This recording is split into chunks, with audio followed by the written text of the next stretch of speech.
Somalian type of situation, because he's basically said, we're not doing it, and he asked Canada to do it, and Canada has passed. There's been some rumor about Kenyans, the Kenyan army coming to help the Haitian army to support it. I don't know. It recently changed its person in Haiti at the will definitely be a better person there than the last one who was so easy. So maybe these people putting their heads together can come up. But I don't see the way one would imagine in the past, a landing, an occupation, a control of military Florida, which is a very difficult state for Democrats in a presidential election, and it's floating up to the shores. I mean, I think that's one reason for his policy with people coming onto the shores, you know? I want just returning to in chaos, because it potentially allows for him to hold on to power, because a lot of people are going to be scared to go out and vote. Absolutely. I mean, he would probably win that election because his people would come out, they would be secure, and they would vote for whoever, maybe not him, but whoever he is dubbed to be his candidate. And then, but normal people will not only stay home because of the chaos, but because they don't want to vote in an election that he's running. They don't want to do. So there's something called the electoral council where you can hold an election. The electoral council has to run it. And then you have to choose people from all sorts of walks of Haitian life to be at. And then he sent a note to the media group saying, will you send us 2 names? Operating in these terrible conditions in Haiti, and they know exactly what's happening, and they have refused to participate in it. And that's what the people will do. There'll be no one left to kidnap. The deadly consequences of the Biden administration's policy of no policy. So that I can make everything clear about Haiti for you. Thanks. Yeah. All right, folks, we're going to take a quick break. When we come back, the rundown of what's taking place.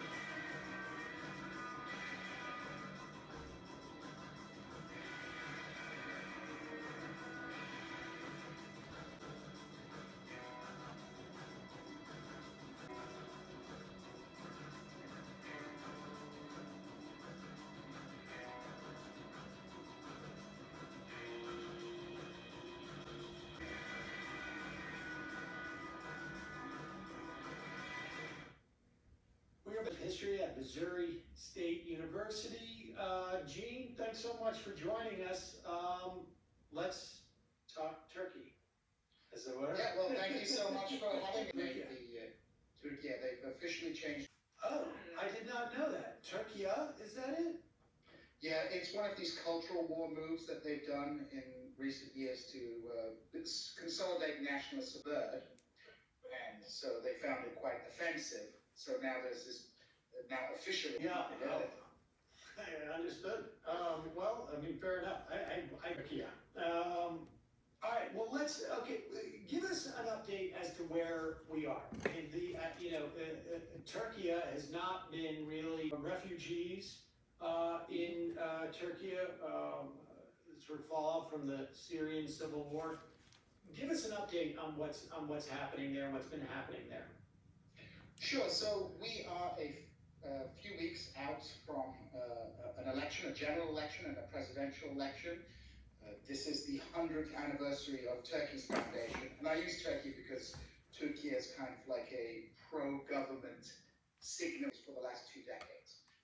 Their support in recent years has waned, but this upcoming election looks like it's going to be, at least on paper, 20 years. And it's important to understand originally when the Justice and Development Party came to power in 2002, Turkey was created its power. And more specifically, Erdogan consolidated his power. Erdogan became the president, and then basically in 2017, was through a referendum under very tense, under like a system of emergency law system. And so Erdogan is running for president. There was actually some debate on whether he's allowed to run the Development Party, has sort of worn away as the country has become more authoritarian, multiplied, and of course, the kind of X factor that happened most recently place in which, hundreds of thousands of people were displaced, absolute, I've seen pictures, it's absolutely disastrous. And of course, people may not remember this, one of the reasons that the previous Turkish government was that there was an earthquake in 2009 in which, and this has definitely sort of made this election seem far more competitive. Can I ask you about that government response though, and what the criticism is? Because from the outside, it seems like, Erdogan gutted a bit, reading like a Sure. Time magazine article on it. Yeah. Yeah, so, after this 2009 earthquake, there were a massive construction boom.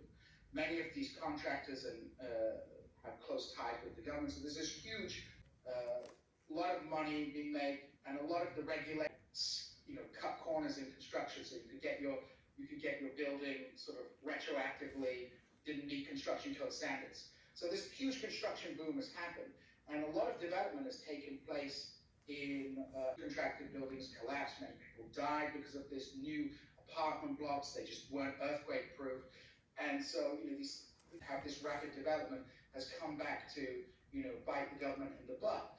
At the same time, Erdogan's initial response was actually a way that people were finding each other in the earthquake. So there was a lot of, there was already a lot of bubbling discontent about the inflation and the economic conditions of the country, the growing polarization and authoritarianism.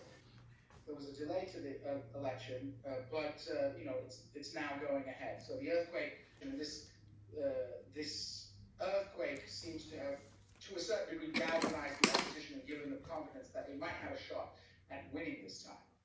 I seem to remember when Erdogan took power, and even prior to that, recognize it maybe, and there was, and maybe I'm wrong, but this is what I recollect in terms of like the way that he was sold at that time, and also a secularist, and at various points he's been imposing Islamic law within the sort of civil society. Is that a fairly accurate notion? And where is he now? Largely, it seems like it was always a function of like who he had to make certain alliances with and where he. And the Justice and Development Party, when it first came to power, was a real political party with lots of different factions in it. So the initial coalition that came into power in 2002 was made up of the provincial bourgeoisie, as it was, a rising provincial bourgeoisie that was irritated by the old Kemalist, secular nationalist, big bourgeois sections of society that had a different that was culturally quite different. Now, a lot of this got filtered in the West through this discussion of secularism. The issue during the early AKP era was, women with headscarves going into universities. This was like a huge issue. Now, people in the West often looked at this as this is Islam versus secularism, but this was a class issue because you had these upper class, westernized people in the west of the country who didn't like these kind of like country bumpkin, lower class people coming with their headscarves and their like particular mannerisms, etc., etc. So you have this in the 1980s and 1990s. You had a growing urban poor who were, culturally moving to the cities and, culturally wrangling with the existing secular nationalist Kemalist elites. And this coalition came to power. And for the first 10 years, we had this liberalization process.